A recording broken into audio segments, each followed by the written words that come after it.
जय गणेश मित्रों। 33 कोटि देवता और एकादश रुद्र की चर्चा अब तक आपने देखी। हमारे साथ हमारे परम पूज्य आदरणीय आचार्य लालमणि उपाध्याय जी, जो कि संस्कृत के प्रकांड विद्वान हैं और लगातार हमारा आपका मार्गदर्शन कर रहे हैं। आपकी व्यक्तिगत योग्यता शैक्षिक स्तर पर यदि देखी जाए तो आपने साहित्य और व्याकरण पर बहुत काम किया है। बिल्कुल ही अतुलनीय काम है, इसके विषय में भी कभी बताया जाएगा। किंतु आज एकादश रुद्र में प्रथम रुद्र महाकाल, आप में से ज्यादातर लोग महाकाल के परम भक्त होंगे और महाकाल की शक्तियों को आपने कभी न कभी जीवन में अनुभव की जरूर किया होगा। महाकाल, जिनकी दैव शक्ति महाकाली है। महाकाल दो शब्दों का मिलन समझा जाता है, महा से महान और काल यानी समय अथवा मृत्यु। तो महान समय के देवता, महान समय के देवता महाकाल, जो कि काल पर भी अपना नियंत्रण रखते हैं। वास्तव में काल उनके ही नियंत्रण से चल रहा है। और ऐसा नहीं है कि सनातन साहित्य में, सनातन दर्शन में, किसी भी दर्शन में, चाहे वो निराकार दर्शन क्यों न रहा हो, उसने महाकाल को छोड़ा हो। मैं यदि बौद्ध दर्शन की भी बात करूं तो बौद्ध दर्शन में धर्मपाल नाम से एक देवता हैं, जो कि बुद्ध की क्रोधपूर्ण अभिव्यक्ति के रूप में देखे जाते हैं। वे कोई और नहीं, महाकाल ही है। तिब्बती नागपो चेनपो देवता भी महाकाल के ही रूप हैं। एक क्रुद्ध देवता के रूप में इन्हें तिब्बती धर्म गुरुओं द्वारा दर्शाया जाता है, तिब्बती संस्कृति द्वारा दर्शाया जाता है। चीन में मोहे जियालुओ देवता भी महाकाल ही हैं, केवल भाषा का परिवर्तन हुआ है, बाकी है वो महाकाल ही। चीन के जो अपना कैलेंडर है, उसके 7वें माह के 7वें दिन किक्सी फेस्टिवल मनाया जाता है, जो कि पूर्णतया मोहेलुओ अथवा महाकाल को समर्पित है। इतने बड़े बाबा हैं हमारे महाकाल। जापान में जिन्हें डाइकोकुटेन नाम से जाना जाता है, और समानता इतनी अधिक है कि माउंट ओटेक एक पवित्र पर्वत शीर्ष है, माउंट ओटेक, जिसकी चढ़ाई करने के लिए एक विशेष प्रकार का गमछा अथवा एक विशेष प्रकार का कपड़ा लोग बांधते हैं ईश्वर से प्रार्थना करके, जिसको तेनुगोई कहा जाता है, तेनुगोई। और उस पर महाकाल का बीज मंत्र अक्षर अंकित रहता है। इतनी समानता है। सिख धर्म में गुरु गोविंद सिंह जी को यह माना जाता है कि गुरु गोविंद सिंह का जन्म लेने के पूर्व पिछले जन्म में वो लगातार महाकाल का ध्यान कर रहे थे और उसी अवस्था में उनका जन्म हुआ था। इसीलिए इतना बड़ा धर्म रक्षण का कार्य उन्होंने किया, जिसका प्रमाण हमें बचित्तर नाटक खंड में मिलता है। महाकाल सर्वव्यापी हैं, सर्वमान्य हैं। किंतु आज भी यह प्रश्न है कि कौन है महाकाल, क्या है स्वरूप उनका, किस रूप में हमारा सनातन दर्शन देखता है उन्हें, यह हम परम पूज्य गुरुदेव की वाणी से आगे सुनते हैं। परम पूज्य गुरुदेव। धन्यवाद। सभी दर्शकों को, श्रोताओं को कोटि कोटि मेरा नमन है। जैसा कि अभी श्री वैद्य जी आपको बता रहे थे महाकाली के विषय में, भगवती महाकाली के विषय में, आपको एक बात बता दूं जिसके विषय में मैं बोलने को तत्पर उद्यत हूं। यह विषय अवांग मनस गोचर है, अर्थात मन से, वाणी से न उसकी मन से प्रतीति हो सकती है और न वाणी से उसकी अभिव्यक्ति हो सकती है। जैसे अद्वैत दर्शन हो या पुराणों में बताया गया ब्रह्म के विषय में विचार विमर्श हो, इन सभी तत्वों के विषय में एक बात सबको मालूम है कि वह परम तत्व जिसे हम प्रत्यक्ष चैतन्य अभिन्न पर ब्रह्म कहते हैं, वह मन वाणी से अगम अगोचर है। तो जो मन और वाणी से अगम अगोचर है, उपनिषद कहता है यत्र वाचा निवर्तन्ते अप्राप्य मनसा सह, जहां से वाचा निवर्तन्ते, वाणी लौट आती है। उसे बिना प्राप्त किए ही, मन के साथ वाणी जिसे प्राप्त किए बिना ही लौट आती है। वाणी की सीमा जहाँ समाप्त हो जाती है, जहाँ वाणी अपनी शक्ति खो देती है। शक्ति खो देती है। और जो इसके परे तत्व है, वाणी के परे तत्व है, मन के परे तत्व है, उसका व्याख्यान कैसे किया जा सकता है? मुझ जैसा अज्ञ व्यक्ति जो कि भगवती का दासानुदास भी नहीं है, वो भगवती के विषय में कैसे कुछ कह सकता है? फिर भी गोस्वामी तुलसीदास जी ने रामचरितमानस में एक बात, एक पंक्ति लिखी जो मुझे बहुत प्रिय है। उन्होंने कहा कि सब जानत प्रभु प्रभुता सोई, तदपि कहे बिन रहा न कोई। सभी जानते हैं कि प्रभु की प्रभुता ऐसी है जो अनिर्वचनीय है, उसका व्याख्यान नहीं दिया जा सकता, लेकिन फिर भी बिना कहे कोई रहा नहीं गया किसी से, कोई बिना कहे नहीं रहा, कुछ न कुछ सबने कहा है जी, क्योंकि कहे बिन रह जाना ये मनुष्यत्व का विरोधी है। जी। अब आप ले लीजिए, जैसे भगवान बादरायण व्यास ने ब्रह्मसूत्र का प्रणयन किया, संपूर्ण श्रुति का, चतुर्वेदों का सार तत्व उन्होंने ब्रह्मसूत्र के रूप में निर्मित किया, सबको प्रदान किया। उसका प्रथम सूत्र है अथातो ब्रह्म जिज्ञासा, ब्रह्म की जिज्ञासा। तो ब्रह्म जिज्ञासा कैसे? जो वाणी के परे हो, जो मन के परे हो, जिसके विषय में कुछ कहा नहीं जाए, जिसके विषय में जाना नहीं जा सकता, तो फिर उसके विषय में जिज्ञासा कैसी? तो वेदांत ने यह कहा कि जो सामान्य रूप से प्रसिद्ध हो और असामान्य रूप से जो अप्रसिद्ध हो, उसके विषय में जिज्ञासा होती है, हो सकती है। ब्रह्म भी सामान्य रूप से सबको मालूम है कि ब्रह्म से ही सबकी उत्पत्ति होती है, सारा निखिल सचराचर सृष्टि उसी ब्रह्म से प्रादुर्भूत होती है, तो वह सामान्य रूप से विख्यात है, किंतु विशेष रूप से उसके विषय में किसी को जानकारी नहीं है, इसलिए वह जिज्ञासा का विषय बनता है। ज्ञातुम इच्छा जिज्ञासा। इसलिए ब्रह्मसूत्र में भगवान बादरायण व्यास ने विशुद्ध रूप से व्याख्यान किया है। ऐसे ही जो प्रकृति विषय के रूप में हम आज प्रवृत्त हुए हैं, भगवती काली कौन है और भगवान महाकाल कौन है? भगवान महाकाल की ही शक्ति भगवती महाकाली है। महाकाली के विषय में मार्कंडेय पुराण में जहां से कि दुर्गा सप्तशती का अवतरण हुआ, उसमें यह वर्णन आया है कि जिस समय शुंभ और निशुंभ का अत्याचार तीनों लोकों में व्याप्त हुआ, देवता भी पराजित हुए युद्ध भूमि में शुंभ निशुंभ से, संपूर्ण ऐश्वर्य उनके पास सिमट कर रह गया, यज्ञ भाग का भोग भी वो करने लगे, सब कुछ छिन गया देवताओं का। तो वो जब गए भगवान शंकर के पास, उन्होंने स्तुति की तो भगवती बगल में बैठी हुई थी। देवताओं की पुकार सुन करके मन में बड़ा विक्षोभ हुआ, भगवती भयंकर क्रुद्ध हुई और उनके शरीर कोशात, उनके शरीर की कोशिका से भगवती कौशिकी का प्राकट्य हुआ। महागौरी के भगवती के कोशिका से कौशिकी का उसकी उत्पत्ति हुई। और जब भी वो निकली, तस्याम तू कृष्णा भूत साप पार्वती, उसके निकलते ही, भगवती के प्रकट होते ही, कोश से प्रकट होते ही भगवती गौरी कृष्णा हो गई, काली पड़ गई। काली के समाख्याता हिमाचल कृताश्रया, ये देवी कौशिकी भगवती गौरी के शरीर कोश से प्रकट हुई। उनके शरीर से पृथक होते ही भगवती जो गौरी थी, कृष्णा महागौरी, वो कृष्णा अर्थात काली पड़ गई। तब से उनका नाम कालिका इस रूप में विख्यात हुआ। यह उनकी उत्पत्ति की पौराणिक कथा है और ये कथा कोई सामान्य कथा नहीं है, इस पर विश्वास न किया जाए। हमारे यहाँ कहा गया है कि ऋषियों मंत्र दृष्टा, ऋषि उसे कहते हैं जो मंत्र के दृष्टा होते हैं। यह जो देवी देवता है ये सभी मंत्रमय होते हैं।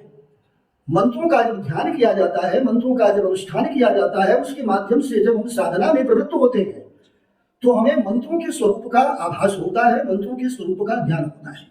मंत्रमयी देवता मंत्रमयी है, तो उन मंत्रों के साक्षात्कार के माध्यम से ही हमें तब तक देवताओं का स्वरूप भी ज्ञात होता है।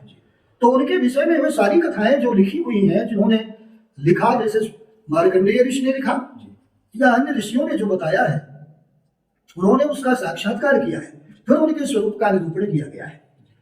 ऐसी महाकाली का स्वरूप अगर विवेचन किया जाए तो उनकी मूर्ति का विवेचन जो है, उनके स्वरूप का विवेचन जो है, वह बड़ा ही भयावह है, बड़ा ही विकट है।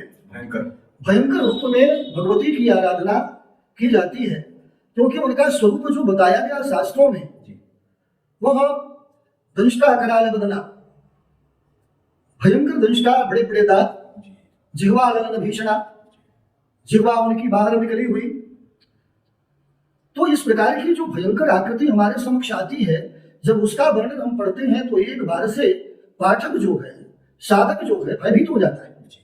स्वाभाविक है, भय का कारण है। भगवती दिगंबरा कही जाती हैं, उनके नीचे जो है वह आप देखें जो शास्त्रों में वर्णन है, हाथ कटे हुए हैं, उन कटे हुए हाथों की माला कट प्रदेश में बंधी हुई है। उनके कमर में पूरा हाथ कटे हुए हाथों की माला वो कमर में बंधी हुई है। भगवती का की जिह्वा बाहर निकली हुई है। एक हाथ, 4 हाथ उनके हैं, एक हाथ में भुजाली है, दूसरे हाथ में खप्पर है, तीसरे हाथ में नरमुंड है और चौथे हाथ में अभय मुद्रा है भगवती। तो भगवती का एक जो स्वरूप है यह बड़ा ही भीषण है। अब प्रश्न उठता है कि यह महाकाली का रहस्य क्या है। महाकाली काल से संबद्ध है। काल क्या है? कलना इति कालः, कालस्य कलना। तो कलनात् कालः, जो संपूर्ण सृष्टि का कलन करे, संहार करे, उसे काल कहते हैं। सृष्टि का प्रादुर्भाव कैसे हुआ, इस प्रश्न को लेकर जब वेदांत में विचार किया गया है, तो आप जब श्वेताश्वतर उपनिषद पढ़ेंगे तो उसमें आप देखेंगे कि महर्षियों ने एकत्रित होकर विचार किया कि संपूर्ण जगत का परम कारण कौन है।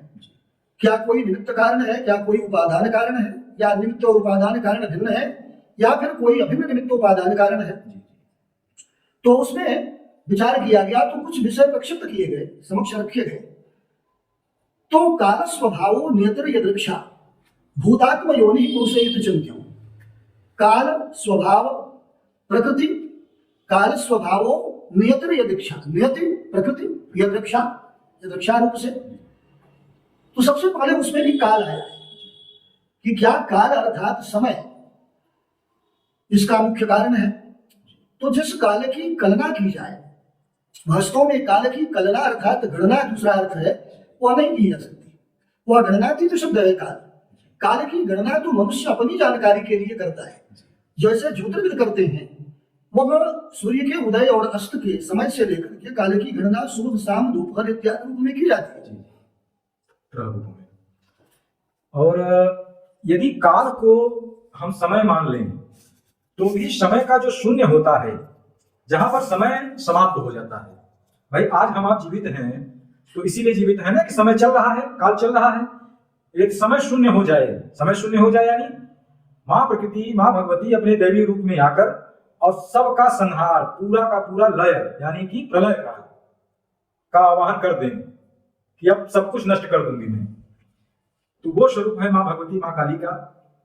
आदरणीय गुरुदेव आगे बताएं। जी, ऐसी स्थिति भगवती की तब आती है, यह रूप भगवती का तब होता है जब सृष्टि में विकार व्याप्त हो जाता है, दुष्टों की मात्रा अत्यधिक हो जाती है। जी। जैसे भगवान कृष्ण के अवतरण की कथा प्रसंग में भगवान ने स्वयं श्रीमद् भगवद गीता में स्वीकार किया है, यदा यदा हि धर्मस्य ग्लानिर्भवति भारत अभ्युत्थानम् धर्मस्य तदात्मानं सृजाम्यहम्।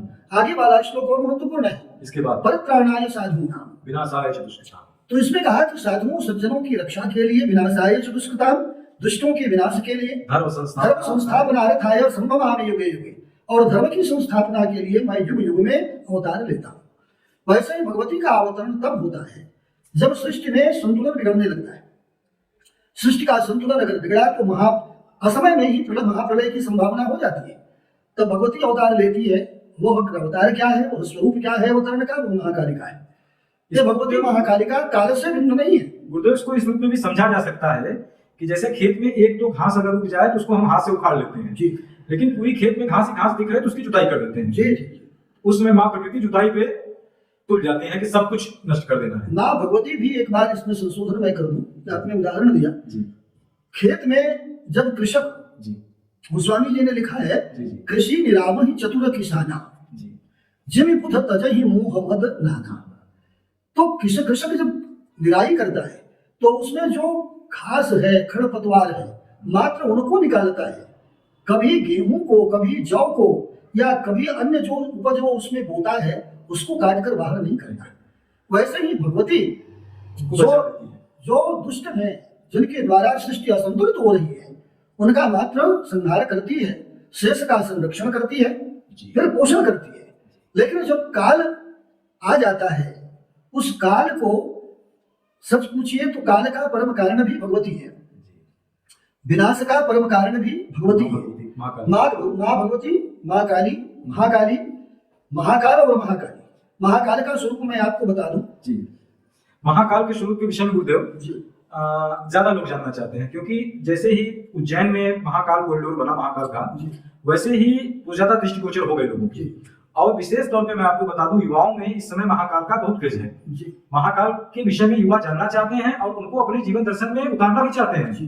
लेकिन वो जानते नहीं कि ये क्या स्वरूप है, क्या कार्य है, किस कारण महाकाल का अवतरण हुआ और महाकाल को किस तरीके से समझा जाए, और अगर साधना करनी हो महाकाल की तो किस हिसाब से उनको साध्य कर लिया जाए। एक बात सबको, हम सभी को जान लेना चाहिए जी, जो शास्त्र के अनुरूप है।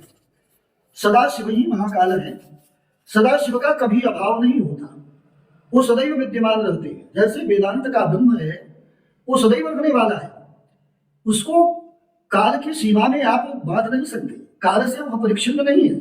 जो कालाद्य अपरिच्छिन्न तत्व है, काल आदि से जो अपरिच्छिन्न तत्व है, वह है परब्रह्म परमात्मा। उसी प्रकार से महाकाल भी परब्रह्म परमात्मा है और सदैव रहने वाले हैं। उनमें जब तक भगवती का सानिध्य प्राप्त उनको नहीं होता है, तब तक वो अनिश्चेष्ट भाव से रहते हैं। यह तंत्र शास्त्र का कथन है, शांत भाव से रहते हैं, शांत भाव से रहते हैं। भगवती का सानिध्य प्राप्त होते ही वह फिर से उद्बुद्ध होते हैं और प्रवृत्त होते हैं सृष्टि संरचना में। महाकाल भगवती के चरण प्रांत में पड़े हुए शव के रूप में दिखाई देते हैं। आप लोगों ने देखा होगा चित्र में, भगवती सिंहारूढ़ होकर के हाथ में भुजाली लिए हुए, खप्पर लिए हुए संहार कर रही है, आगे बढ़ रही है, और उनके पैर के तले भगवान महाकाल शिव रूप में, गौरांग शिव के रूप में पड़े हुए हैं। भगवती ने जो ही देखा कि मेरे पति मेरे पैरों में पड़े हैं, तो जो जीव अंदर थी वो बाहर को लज्जा से निकल आई, अर्थात ह्रीम तत्व बल प्रमुख हो गया। वैसे क्रीम तत्व प्रमुख था, ककारोपासक कालीपासक उपासक माने जाते हैं। तो जब तक क्रीम तत्व प्रमुख था, तब तक भगवती भयंकर रूप में थी। जो ही महाकाल अपने परम प्रियतम को अपने पाद तले उन्होंने निक्षिप्त देखा, भगवती में ह्रीम तत्व की प्रधानता हुई, लज्जा तत्व की प्रधानता हुई, और लज्जित होकर के जिह्वा बाहर आ गई। भगवती को शांत करने के लिए ही गणेश जी के रोदन का स्वर उस समय सुनाया गया, जब संपूर्ण जितने दैत्य थे उनका विनाश हो गया, भगवती ने संहार कर दिया, तो फिर भी उनको शांति नहीं हुई। भयंकर क्रोध की ज्वाला उनके मुख से निकल रही थी, नथनों से जो फूटकार निकल रहा था उससे संपूर्ण आकाश संतुष्ट हो गया था, त्रिलोकी संतुष्ट हो गई थी। तो क्या किया जाए, तो भगवान महाकाल से ही प्रार्थना की गई, वह शव के रूप में नीचे विराजित हुए, और भगवान गणेश की रोदन की के शब्द उस समय गूंजे, रोने की आवाज उस समय गूंजी। भगवती को तुरंत आभास हुआ, पुत्र गणेश। भगवती के मन में वात्सल्य का उदय हुआ, उनके स्तनों से दुग्ध छरित होने लगा, और भगवती फिर से अपने स्वरूप में, शांत स्वरूप में, एक माँ को वात्सल्य ने किस प्रकार से माँ को विगलित किया। भगवती के समक्ष जब साधक जाता है तो भगवती का मात्र वही क्रोधित रूप समक्ष नहीं होता, माँ का जो वत्सल रूप है, वह रूप ही संपूर्ण सृष्टि का आधार है। उसी रूप से संपूर्ण सृष्टि का प्रादुर्भाव होता है। माँ काली का स्वरूप जो रामकृष्ण परमहंस को दिखता था, रामकृष्ण परमहंस को दिखता था। अन्य जो महाकाली के विशिष्ट भक्त बंगाल के रहे हैं, रामप्रसाद इत्यादि, उन्होंने जो भगवती के स्वरूप का चित्रण किया है, वह ऐसा है कि भगवती तो महावात्सल्य स्वरूप है। उनके समक्ष जाते ही संसार की सारी माया जो है मधुर भाग जाती है। एक प्रसंग है कि जब शिष्य बने विवेकानंद जी, परमहंस जी के, रामकृष्ण परमहंस जी के, तो घर पर कुछ समस्याएं थी। उन्हें लेकर के अपने गुरुदेव रामकृष्ण परमहंस के सामने आए और कहा, गुरुदेव घर में ये समस्याएं हैं। गुरुदेव ने कहा, चाहता क्यों नहीं, माँ से मांगता क्यों नहीं। सामने जब पहुंचे भगवती के तो सब कुछ भूल गए, कुछ नहीं कर पाए, निशब्द निस्तब्ध निर्वाक होकर खड़े रह गए। वापस लौटे तो आंखों में आंसू थे। परमहंस जी ने पूछा, मांगा? उन्होंने कहा, गुरुदेव क्या मांगा था? कुछ तो नहीं प्रतीत हुआ, कुछ तो नहीं मांग सका मैं, क्योंकि उस समय कुछ मुझे भाषित ही नहीं हुआ। जो हुआ वो सिर्फ माँ थी, माँ के अतिरिक्त कुछ भी नहीं था। उस समय केवल भाव था, अभाव सब नष्ट हो गया। सब नष्ट हो गया, सद्भाव ही सद्भाव था। तो मेरा ये कहना है कि महाकाल जो है उनके तत्व को जानना हो तो सांख्य सिद्धांत को अवश्य पढ़ें। जी सांख्य का यह सिद्धांत है जी कि जो पुरुष है जी वह प्रकृति के साहचर्य के बिना सृष्टि का निर्माण नहीं कर सकता, प्रवृत्त नहीं हो सकता है। इसलिए प्रकृति का साहचर्य बहुत आवश्यक है। पवबंध न्याय के माध्यम से भी इसको समझाया जाता है। जैसे दो व्यक्ति हैं, एक लंगड़ा है, पंगु है, दोनों पैर नहीं है, और दूसरा है दोनों आंख नहीं है किंतु दोनों पैर है। कहीं जाना है तो दोनों मिलकर जा सकते हैं। जो अंधा है उसने कहा भाई आपके पैर नहीं है, मेरे कंधे पर बैठ जाओ। आपकी आंख है इसलिए आप आंखों से निर्देश दीजिए किस रास्ते से चलना है, मैं चलूंगा अपने गंतव्य तक। पदार्थ और ऊर्जा दोनों मिलकर किसी भी कार्य को कर सकते हैं, अलग अलग किसी भी कार्य को कर पाना इनके संभव नहीं है। यह जो आधुनिक भौतिक शास्त्र है वह यही कहता है। तो भगवती जो है वह परम ऊर्जा स्वरूप है। किसी पद को जाने बिना पदार्थ का बोध नहीं होता, और पद और पदार्थ दोनों एक दूसरे से अभिन्न है। वैसे ही शक्ति और शक्तिमान दोनों एक दूसरे से अभिन्न है। शिवस्य अभ्यंतरे शक्ति, शक्ति अभ्यंतरे शिव, अंतरा नैव जानीमश्चंद्र चंद्र के योगिव। शिव के भीतर शक्ति और शक्ति के भीतर शिव, इस प्रकार से अनुस्यूत है। अगर कहा जाए कि शिव को अलग कर दीजिए, शक्ति अलग कर दीजिए, ये संभव नहीं है। धन्यवाद आदरणीय गुरुदेव, आपने बहुत सूक्ष्म जानकारी महाकाली और महाकाल के विषय में बताया। इस स्तर की जानकारी मुझे नहीं लगता कि अभी तक भारतवर्ष में किसी ने उपलब्ध कराई होगी। इसके लिए मुझे लगता है कि सदियों तक भारत आपका ऋणी रहेगा। और ये युवा जो आज भटके हुए हैं, उनके केवल भक्ति रस में डूब गए हैं, थोड़ा ज्ञान रस का भी आनंद ले लें इन सब बातों से। मैं इसमें थोड़ा संशोधन करना चाहता हूँ। हमारी यह भारत धरा एक से एक बड़े विद्वानों की आकर भूमि है। मैं उनका चरण रज भी नहीं हूँ। अनेकानेक ऐसे विद्वान हैं जो आज भी काशी में विद्यमान हैं और देश के विभिन्न अंचलों में विद्यमान हैं, किंतु उनका सर्वत्र ये कहिए कि प्रचार प्रसार हुआ हो तो नहीं होता। गुरुदेव को पूछे नहीं जा रहा हमसे ना। हाँ, लेकिन उनके माध्यम से अगर उनकी शरण में जाया जाए तो जितना मैं बता रहा हूँ उससे भी कई गुना अधिक उनसे जानकारी प्राप्त हो सकती है। मेरे गुरुजन उन्हीं कोटि में हैं सभी, इसलिए मैं इसमें इतना संशोधन कर रहा हूँ कि यह भारत भूमि यह विद्वान प्रसवा है। जैसे वीर प्रसवा है वैसे विद्वान प्रसवा है। यहाँ विद्वानों के बिना कुछ भी नहीं है, इसलिए विद्वानों की शरण में अवश्य जाए। धन्यवाद गुरुदेव। जो आपने संशोधन किया वह भी आपकी महानता को ही दर्शाता है। और वास्तव में भारत शब्द का अर्थ ही ज्ञान में रत, ज्ञान प्राप्ति में रत, यहीं से भारत शब्द की उत्पत्ति हुई। कुछ कथाएं जुड़ी हुई हैं महाकाल से, वो भी यदि इसमें बता दी जाए तो ज्यादा अच्छा है।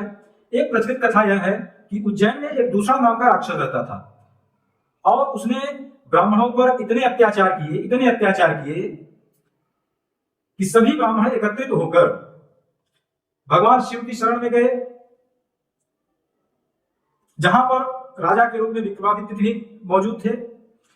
और वहां शिव महाकाल के रूप में देवी महाकाली के साथ उत्पन्न हुए और उन्होंने सभी राक्षसों का नाश किया और महाकाल के रूप में वहीं पर बस गए, जो कि आज भी महाकालेश्वर शिवलिंग के रूप में उज्जैन अवंतिकापुरी में उपस्थित है। यदि इतनी जानकारी दी गई है तो इसमें दो शब्द और जोड़ना चाहिए। आप सब लोग देखते होंगे कि महाकाल के शिवलिंग पर निशान या चिट्ठियां पड़ी हुई हैं थोड़ी थोड़ी। वो जानते हैं किस चीज के निशान है? चोट के निशान है वो। जी हां, मुगलों द्वारा लगातार कई बार, जिसमें प्रमुख रूप से इल्तुतमिश और कुतुबुद्दीन और विशेष रूप से औरंगजेब, इन्होंने लगातार उनको तोड़ने की कोशिश की। लगातार हथौड़े चलाए गए, तलवार चलाए गए हैं उस शिवलिंग पर। कई सौ वर्षों तक उस शिवलिंग को छुपाकर एक कुएं में रखा गया। कई लाख लोगों ने उस शिवलिंग की सुरक्षा के लिए अपने प्राणों का बलिदान दिया है। महाकाल ने सब कुछ अपनी आंखों से देखा है। जो भी सनातन के दर्द को समझता होगा वो महाकाल के दर्द को भी समझ सकता है। बहुत ही बर्दाश्त कर रखा है उन्होंने। महाकाल अपने स्वरूप में आ जाएं, इसका इंतजार न करते हुए भारत में पुनः पूर्णतया धर्म की स्थापना, ज्ञान की उपासना प्रारंभ की जाए। धनवान को नहीं, विद्वान को सम्मान दीजिए, तभी आपके जीवन में सुख आएगा। धनवान का सम्मान करेंगे तो केवल लालच बढ़ेगा। आशा है कि इन सब बातों से आपको आपका अपना ज्ञानवर्धन हुआ होगा और ये सब बातें आदरणीय गुरुदेव ने और मुझ जैसे तुच्छ एक वैद्य ने आपको बताई। आपने इतना समय दिया, आपको बहुत बहुत धन्यवाद है। यदि इस विषय में आप कुछ भी जानना चाहते हैं या हमारे द्वारा कही गई किसी बात से आप समर्थन न रखते हो तो कृपया कमेंट करके बता दें। और यदि चाहते हो कि यह ज्ञान धारा प्रवाह चलता रहे तो ये वीडियो किसी भी प्लेटफॉर्म पे आपको मिल रहा है तो इसको खूब शेयर करें, ज्यादा से ज्यादा लोगों तक पहुंचाने का कष्ट करें, ज्यादा से ज्यादा लोग हमसे जुड़ें ताकि हम उनके जीवन में जो दुख है, जो कष्ट है अज्ञान की वजह से, उसे हम दूर कर पाए। हमारा यही प्रयास है। जय महाकाल। जय महाकाल। जय महाकाल।